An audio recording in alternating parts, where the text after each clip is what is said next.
Hello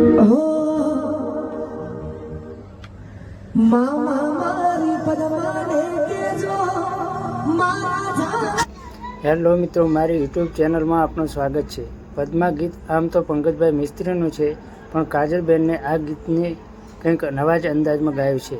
અને મિત્રો, તમને ખબર જ છે કે કોઈ પણ ગીત હોય પણ જો કાજલબેનના મોઢેથી ગવાય એ ગીતમાં 4 ચાંદ લાગી જાય છે। તો મિત્રો, વિડીયોમાં બન્યા રહેજો, આગળ તમને આખું ગીત સંભળાવું। અને હા મિત્રો, મારી ચેનલમાં આવા વિડીયો જોવા હોય તો ચેનલને લાઈક અને સબસ્ક્રાઈબ કરી દેજો।